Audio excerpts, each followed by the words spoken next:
Ladies and gentlemen, the prophetic songings of William Tapley. Doom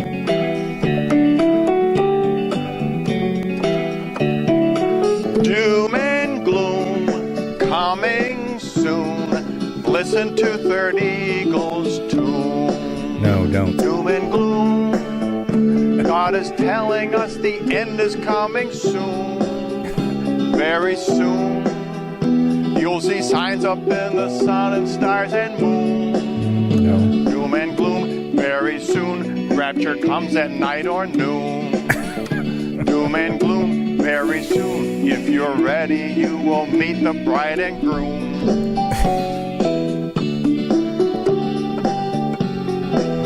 All right, William Tapley, that's enough of that. All right, welcome to the Kingdom Project Podcast. I am your host, Marcus Hall. It's with two S's, all right? So let's just do this. We're going to get into some eschatology for this one, all right? And that was William Tapley. If you don't know who William Tapley is, he says he's like the third prophetic third eagle watch or something, the prophet of the third eagle watch of the end times for Jesus coming. And he has incredible prophetic insights on things that happen in the world. And you can go back. He's been posting videos on YouTube for years, and you will see that none of his prophecies have come true. Of course, you know, Obama was going to be part of World War III and all this stuff. So this is a great example of a man who uses headlines to interpret the Bible. And as I've said before, don't do that. Just don't do it. That's no way to do it at all. So, the Bible can interpret itself. It does. So, one of the principles is a historical grammatical interpretation. And when you get to the book of Revelation, it is the most Old Testament, New Testament book. And there's some debate on it, and obviously, but a lot of people have got their views very, very skewed and very mixed up, not because of their interpretation. First, it's always come from somebody else. It's come from speculation and not knowing how to interpret correctly. The signs, the symbols, the language, it's Old Testament. If you read the Old Testament apocalyptic literature, all right, like Isaiah, Ezekiel, so on. Most of the things that are mentioned in the book of Revelation can be found there, and if you know what it's talking about, you'll be able to know what John is writing about in this vision. So, got a warning here. Flash flood warning. Okay, good. That's good. Okay. So, excuse me. So here's the thing. It's called Revelation. It was originally John's Apocalypse. The word apocalypse does not mean what it means today. It's an unveiling, a revealing of Jesus Christ. And I'm not going to focus on the book, though, at this time. I'm going to explore the different views, because I've said in a previous episode that there were other views. I had no idea there was other views. I was a futurist, and I was looking for the signs. I was looking at the government and stuff going on in the world. I was into some of the blood moon stuff. I laugh at it now. But I also am like, oh. So it was very end times, very just wrapped up in this stuff. And I didn't understand it. I just went by the things that I heard and conversations that I had with some other people that were the same way.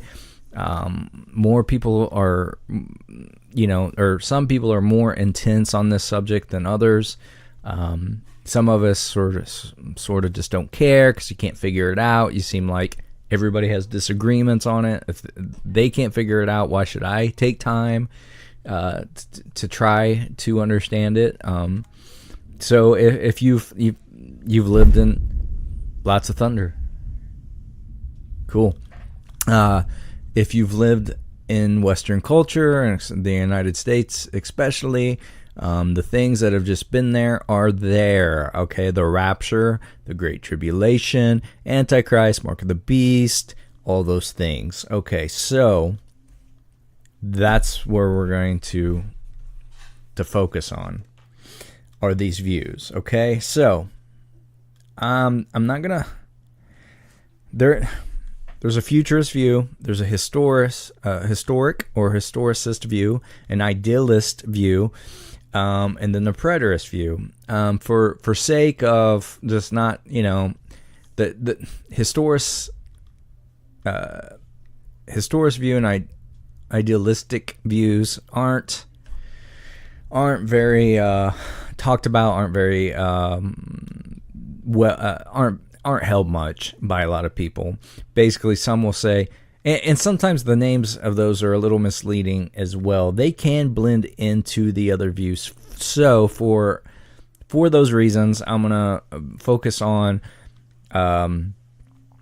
the futurist, which would be, it's coming soon. It's this generation. Our generation is going to see stuff.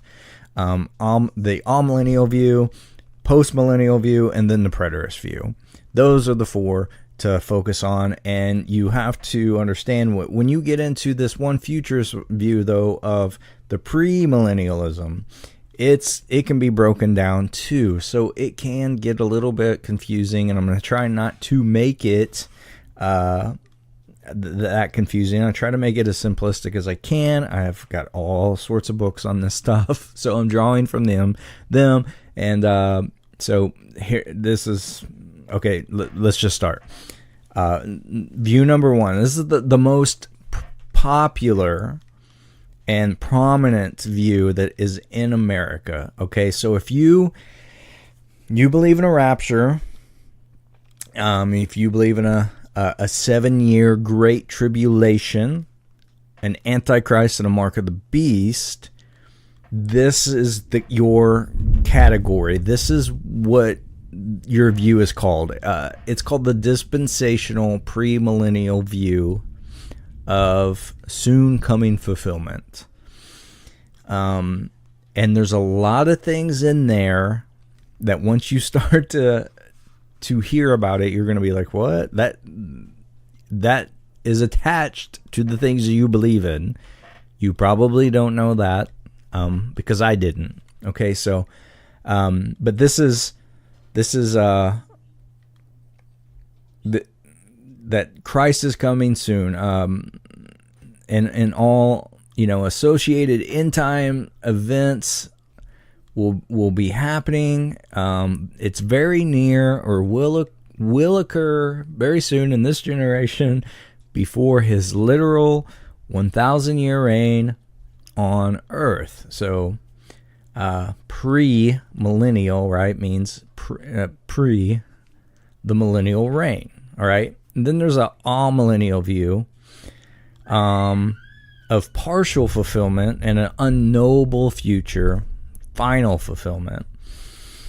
This says Christ's return is future. It will happen within human history, and during this symbolic, figurative millennium, which lasts longer than a literal 1,000 years, and we are currently living in.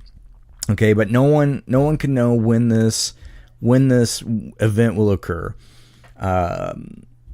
There's other comings of Jesus, however, have already happened, and some associated with end times events have been partially fulfilled in some sense, but they await a final future fulfillment. Okay. And then there is the post-millennial view of partial fulfillment and a distant future final fulfillment. This was the prominent view of our forefathers in the faith, who came to and founded America. Actually, post-millennialists believed that Christ's second coming is a long way away. Whether it was 100, 1,000, or even 5,000 years away. But first, the world must become more Christianized. Then, after a future golden age of special blessings, which will last 1,000 years or more, Jesus will return. Post-fulfillment, then, okay? Or post-millennial, right? But in the meantime, many, but not all end-time events already have been fulfilled or partially fulfilled, and they also acknowledge many comings of Jesus throughout history, but this future return will be his final coming. Let me explain this, the acknowledgement of many comings of Jesus throughout history. To make that simple, it means that, after his ascension, at the beginning of Acts, he appeared to Saul, who turned into Paul. He appeared to John. On the island of Patmos, and to be most simplistic, people have had dreams, or things like that. Muslims today say that they have a dream of Jesus. Whether that's Jesus visiting them in their dreams, we can't say for sure. I've not heard all the stories, but they have a dream of Jesus. People have some sort of, the eyes of their heart enlightened. And any time somebody gets saved, that's a coming of Christ, because he's coming into their lives. So that would be the simplistic definition of what that means when I say that. And it's raining really hard. All right. Then we have the fourth view, the final one, all right? It's the preterist view. And this is of a view of precise past fulfillment. It's the least known, but it's gaining traction today and becoming more known. More people are talking about a victorious eschatology and whatnot. So it creates a lot of conversation, but controversy as well. But the term preterist is derived from the Latin word praeter, which means past. So every believer is a preterist in some sense. If you believe that Jesus came and was crucified and raised from the dead and all that, those things happen in the past. So everybody carries a part of a view of preterism in their belief system. All right. So, but here's the thing. There's different views of preterism as well. There's partial preterism. There's full preterism. Sometimes it's called hyper preterism as well. And I like partial the best. And it says that the time indicators that we read in the New Testament, like I am coming soon, the difference of this age, the age to come, Jesus saying, not all of you will pass before these things happen. You'll see the Son of Man coming on the clouds. things like that, those things were fulfilled. So that there was a return in the past that was fulfilled, and it all accumulated. And this goes with Matthew 24 and the book of Revelation. Was about these were prophecies about the destruction of the temple and Jerusalem that happened in 70 AD. That he came exactly as and when he said, and the power went out. So I'm jumping in here. that Jesus came exactly as and when he said he would and was expected by those who his contemporaries. Okay, so it was a coming in judgment. The coming on the clouds language in Matthew 24, that in the Old Testament is always a coming of judgment. It's the day of the Lord, and in association with the destruction of Jerusalem and the temple. Okay, the fulfillment of all other end times events, including the millennial reign, and also happened before that time. To be honest, I'm coming out right now to say that I am I'm a preterist, but I do have some slants on postmillennialism. So, I don't think I think the millennium is just mentioned once in Revelation. It just says 1,000 years. In Jewish terms, it just means a really long time. So, I don't believe in the millennium. So, they say that all fulfillments are behind us and not ahead of us. They're past, not future. But here's the thing. There are preterists that believe that there are no more comings of Christ to come. They say there's no second coming, all right? They say that it's all done with. I do not believe that. Those are the full preterists. Those are the hyper ones. The hyper ones even start to say it was Israel only. Jesus and everything that was done was for Israel only, and the Gentiles that got saved in that 40-year time period, and then at 70 AD, everything it's over. Why they're Christians, why they are preaching or teaching, I have no idea, because then what's it matter? I am not in any way associated with any of those. There are still prophetic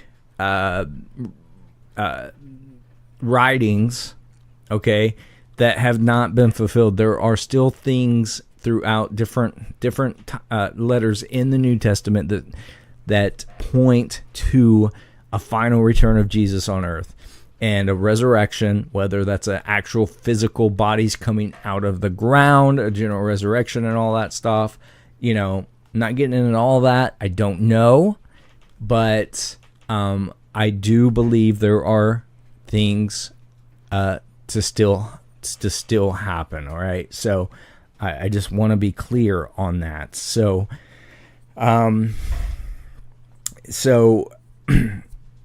the objections to that, before that would be dismissed out of hand. Let me demonstrate a simple reason why it's not as unorthodox as it may first sound. All right.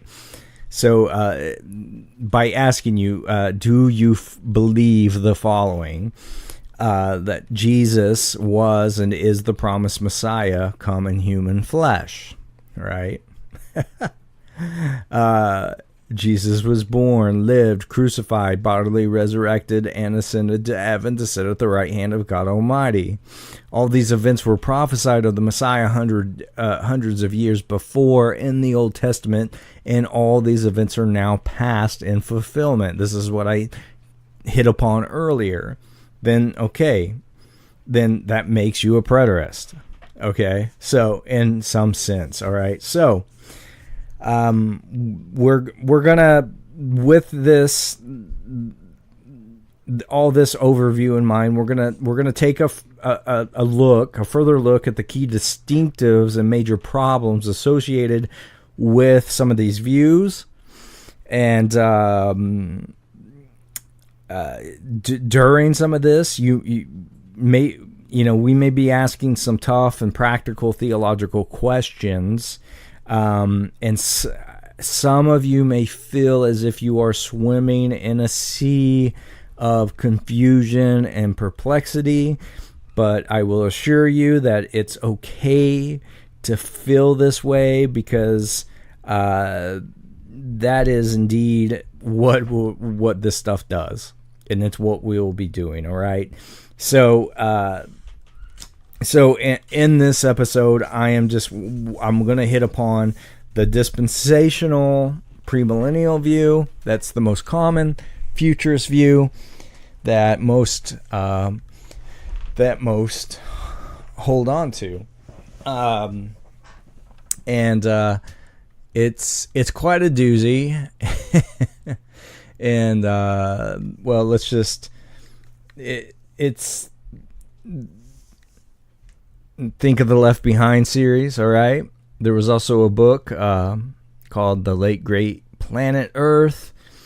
John Hagee believes it. Pat Robertson,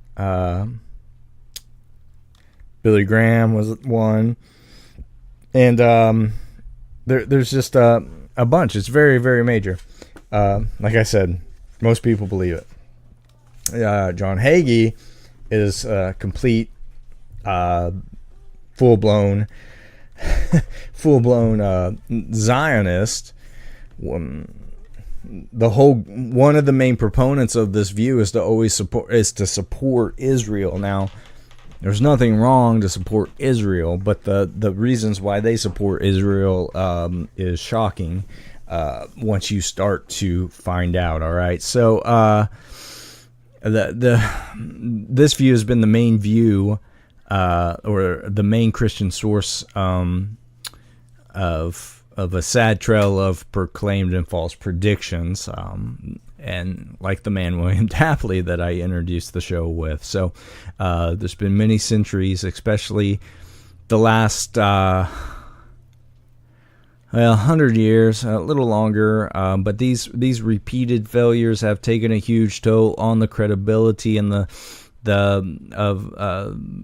viability of the Christian faith. All right. As a result, one time Charisma magazine, which holds this view, they lamented that most young believers no longer uphold Bible prophecy and eschatology as key components of the faith. By saying that, and then saying young people not only don't care about our topics, they are somewhat offended by them. In that same article, a former pastor said, "I think a lot of people, those my age along with younger people, have been turned off by the cry wolf scenario."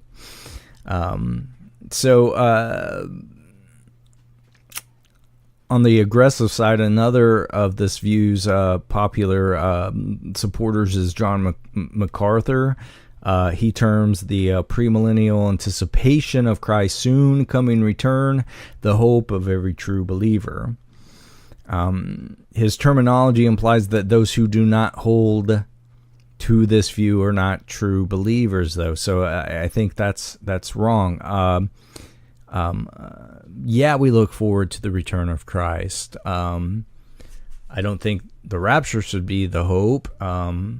We want to see the return of Christ, and but he says if you don't hold that hope, then doesn't mean you're a true believer. I think that's a little off there, but he says that if you have abandoned that hope, then you have in effect abounded true Christianity. So it's a little MacArthur, I'll say this, he's a smart man. He's got some good theology. Now, he is radically against continuationists and the charismatic scene. But he has contributed a lot to commentary and theology, but he is a little bit aggressive. But then again, I'm a little bit aggressive sometimes as well. So okay, whatever. So we can see that there is there's been different varieties of these things, and but there's dispensational premillennialism or classic dispensationalism. There's classic or historic premillennialism, and there's progressive dispensationalism. All right, but we're going to focus on the dominant view, the premillennial view, dispensational version of the premillennial view that is the dominant view in conservative evangelical circles in America. And it's I'll just say this. Once you start to study this, you'll start to find that it's just the Western culture that primarily holds this view. Historically speaking, however, this is a fairly recent development, all right? It only goes back to 1830. And it goes back to a man by the name of John Nelson Darby, okay? He's the first to systematically articulate this view and this system of interpretation. Later, D.L. Moody and C.I. Scofield popularized it with the Scofield Bible. This was the main Bible that got distributed through to all seminaries in the United States in the early 1900s, and this is what was taught. So you got Darby, you got Scofield and Moody, who helped really put dispensationalism together at its core and come up with this this futuristic view that would involve all the things that I have mentioned. And this is what got taught primarily in all seminaries, and this is what all pastors and all that were picked up on. So it gained a wide acceptance within evangelical circles. Many find it confusing and overly complex, because it is. Even premillennialists themselves find it to be so, because it's just a crazy web of so many crisscrossing things. And so anyway. However, they are all in agreement about two things. The fulfillment of all four chief eschatological moments or events lie in the future. Secondly, in contrast to both the amillennial and post-millennial views, they see the Lord returning within human history and not at the end of history. So that means Jesus' second coming or return occurs after a 7-year, or perhaps the 3.5 year, or some period of time called the Great Tribulation, after which the millennium begins. And upon his return, Jesus will destroy the end-time Antichrist, who many dispensationalists believe is alive today. This will happen at the Battle of Armageddon, after which Satan will be bound for a literal 1,000 years. And those believers who died during the tribulation period will be resurrected at this time. Christ will set up his earthly millennial kingdom on earth, and its headquarters will be in Jerusalem for a literal 1,000 years. During this time, the Jews will reign with him in supremacy over everyone else, which includes the Gentiles, us.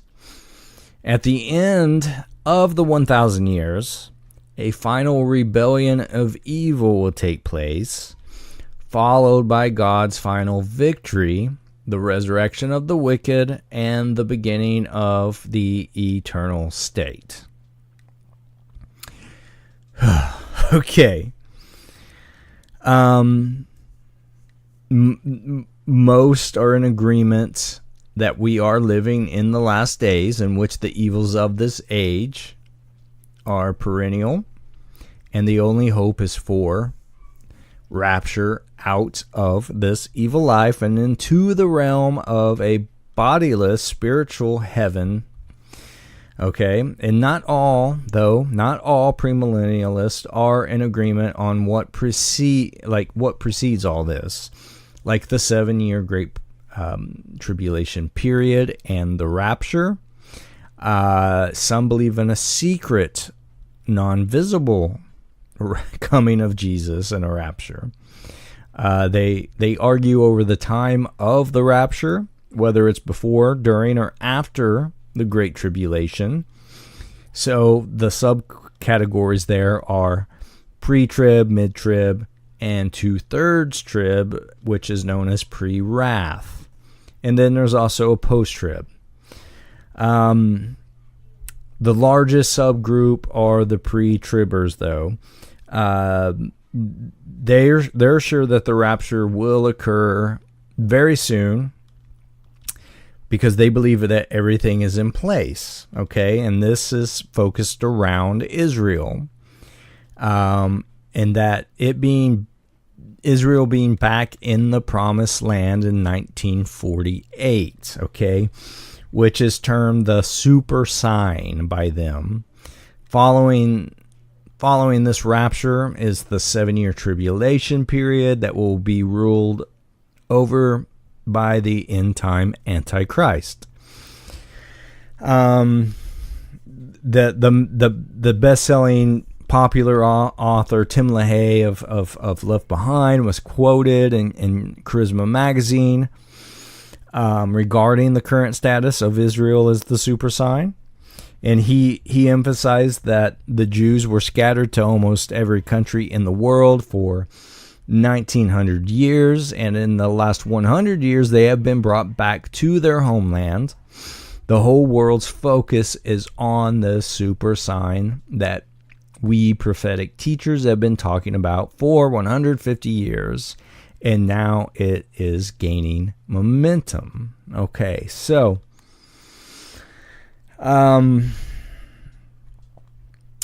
the problem with that is that they have taken this generation in Matthew 24 to be Israel.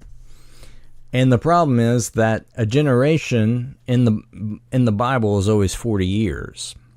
So this happened in 1948.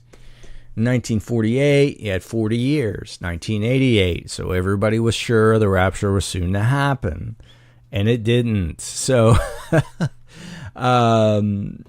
so they added. Let's see, that was in 1988, and they went okay, they added 20 years. They said, well, maybe a generation is 60 years. Well, we just passed that mark a month or so ago. Time's up. Time is up.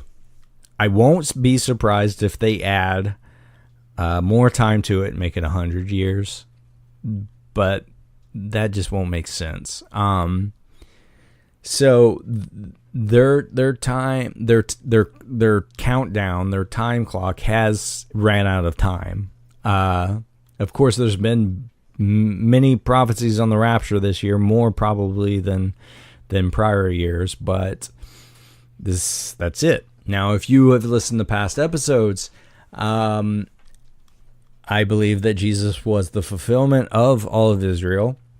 And so Israel is not the centerpiece of any end time prophecy. So you can support Israel. You can pray for Israel. That's fine. I'm not against that.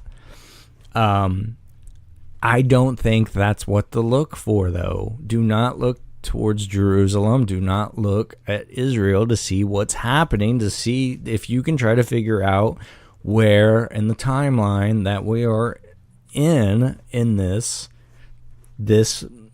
type of eschatology. They don't play like the church is Israel now. Jesus was the fulfillment and embodiment of Israel. The church is Israel or Jerusalem, all that stuff. Like the actual physical place, location of Jerusalem and Israel plays no part. Okay, so we have pre-tribbers then. We have mid-tribbers. We have the pre-wrath tribbers. And then the secret rapture, or the every eye will see public one. They argue not only over when it will occur, but also over how many believers will be removed in the rapture. Some subscribe to a partial rapture view, claiming that it all depends upon how faithful believers have been. The more faithful removed before the less faithful. Post-tribbers, on the other hand, are expecting only one future coming of Jesus at the end of the tribulation period. So let's also note that pre-trib, dispensational premillennialists are expecting not one, but 3 future resurrections of the dead. The first resurrection comes prior to the Great Tribulation. It involves the resurrection of all the righteous dead of history, along with those believers alive who will be raptured off the surface of the planet Earth. A second resurrection at the beginning of 1,000 years for all the righteous who died during the Great Tribulation. And then a third resurrection at the end of the 1,000 years for all the wicked. Okay, so, but here's the question. Here's the question, and the troublesome question for dispensationalists to ponder. How many future resurrections was Paul talking about and expecting when he voiced this prophetic proclamation at his trial before Felix, where he says, "And I have the same hope in God as these men, that there will be a resurrection of both the righteous and the wicked." That's in Acts 24:15. Okay? The Greek words translated "will be" here literally reads "to be, about to be." It's a double intensification of imminence, nearness, all right? So, well, there's some other problems to think about too, okay? So, this is getting long, so I just don't want it to be too confusing, okay? But let me pose these questions, all right? What does the Bible... Now, this is for you. If the things that I listed that you believe in would put you in this category, here's some questions, okay? What does the Bible say about a future 7-year period of tribulation? The answer, nothing. It doesn't. What does it say about the Antichrist making a 7 or a 3.5 year covenant with the Jews? Nothing. What about God withdrawing Jesus' kingdom because most of the Jews rejecting him? Nothing. The world getting worse and worse? Nothing. Jesus coming back and setting up his kingdom in Jerusalem and giving it back to the Jews? Nothing. What does it say about rebuilding a third Jewish temple and a reinstitution of animal sacrifices? Nothing. What did Jesus say about the rapture ideal of a removal of believers from earth? Well, actually, Jesus prayed against it. In his prayer for all believers, Jesus prayed not only for his followers then and there present with him, but he also prayed for those who will believe in me through their message in John 17:20. And so I believe that includes us. And he prayed that they and we would not be taken out of the world, but that God would protect us from the evil one. John 17:15. So what do you do with Jesus' prayer there? Next question. What does the Bible say about an actual end time Antichrist or the Antichrist, right? People believe it's just one man who will set up a one world government. Well, you will search in vain to find the Antichrist in the book of Revelation or in the Gospels or in Paul's or Peter's letters or in the Old Testament. Antichrist is not in the book of Revelation. The only two places in the Bible where you will find Antichrist mentioned are in 1st and 2nd John. But John puts down this ideal of a single future Antichrist in 1 John 2:18. Most likely the Jews had heard about this Antichrist, all right? And it was from a religion of here we go, Zoroastrianism. When they were in Babylonian captivity. But John emphatically states that there are even now many antichrists, all right, plural. Then in 3 other scriptures, he defines what makes one an antichrist. Any such person is ... the antichrist, all right? You can look that up in 1 John 2:22, 4, 2 and 3, 2 John 7. So check out John's definitions in those verses. They applied back then, since then and today as well. But John's words here are the full scriptural teaching that regarding an antichrist. They do not align themselves at all with the dispensational premillennial view. All right, so the last question would be, so without any tribulation time frame being stated in Scripture, how do we know that a so-called rapture is pre-mid or post or anything, all right? So these are 10 problems. These 10 problems are 10 pillars of the most popular view, especially here in America. There's more problems, but most of the proponents of this view are deeply committed to these above notions, that they cannot imagine that they may be in error on any of this, all right? Realistically, however, it seems that once we begin building upon the silence of scriptures, there is no limit to where we can end up. So is it any wonder, therefore, why many non-dispensational theologians consider dispensational premillennialism to be not only scriptural but also heretical. There's a man by the name of Henry Verkler who put out a book on hermeneutics. He records that this view has been called the most dangerous heresy currently to be found within Christian circles. One of its chief distinctives, the dichotomy between Israel and the church, produces two different peoples of God with two different plans of salvation and two different destinies. This further produces a dichotomized hermeneutic, forcing its interpreters and followers to divide all Scripture into two different columns and time periods.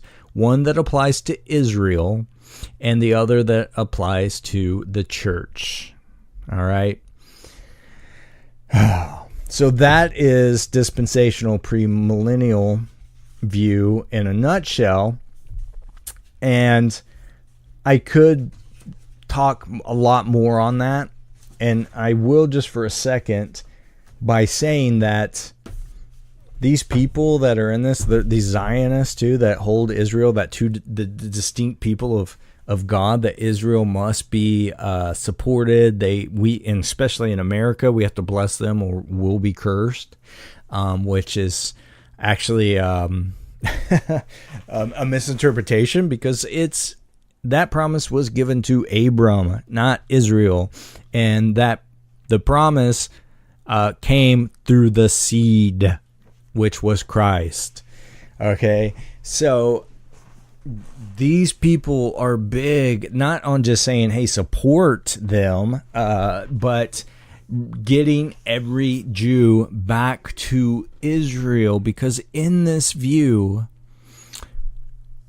when the Antichrist breaks the covenants with them during the Great Tribulation, it's an all-out war between him and them, and 2/3 of the population of Jews will be killed. And people that hold this view say it will be the greatest bloodbath that the world has ever seen. To support that within itself blows my mind. To say that we're going to send all the Jews back to their homeland because once they get there and they get their land back, they can start to rebuild a temple, and then the Antichrist will come and make a covenant with them 3.5 years into that, kill 2/3 of them, is ridiculous. It's completely absurd, and it's horrific at the same time, and it does not show the heart of Jesus at all. I believe it's a twisted view and a corrupted view. To those who don't know all these details and they just believe in these proponents, the rapture, the tribulation, the Antichrist, the mark of the beast. Most of us don't know any better because it's just always been there. And I want to tell you, you're not going to find an actual 7-year Great Tribulation mentioned in the Bible. What you will find is a prophecy of 7 years, which I'll hit upon in another episode. But it has been grossly misinterpreted to say that it's a future time, that it is that it includes the prophecy. Sorry, I'm stumbling. That the prophecy is prophesying the Antichrist and Jews, when the actual interpretation of it is a prophecy of Jesus and Jesus being rejected by them and crucified by him. It's part of Daniel's 490-year prophecy, which I believe is fulfilled. It was precise and completely fulfilled in the timeline throughout biblical history up to the time of Jesus' ministry, which was 3.5 years, and then he was crucified because he was rejected. And then the other 3.5 years was the gospel going out first to the Jews and then to the Gentiles. But it ends, I believe it starts to come up, ending and coming full circle and completed by the stoning of Stephen in Acts. So yeah, there's that whole view on eschatology, and I do not believe in it. I used to believe in the little details. When I started to study all of this, I found out, whoa, this is not, I cannot find this stuff in the in the Bible. To find it in the Bible, you have to twist scripture, you have to take it out of context, you have to put a parentheses around the last 2,000 years too, because God has paused the prophetic timeline, and that's also includes Daniel's 490 years, which we will hit upon.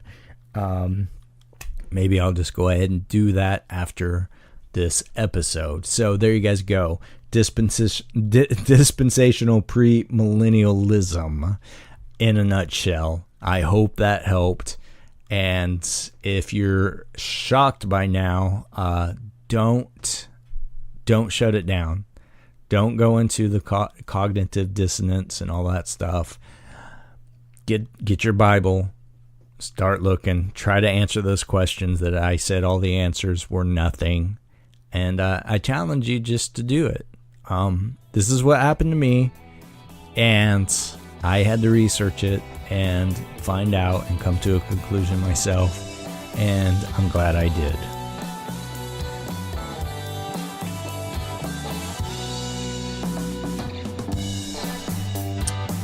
All right, guys, thanks for listening to another episode. If you would like to join the discussion on Facebook, please join and send any questions, comments, concerns, and disagreements to me at the Kingdom Project Podcast at gmail.com.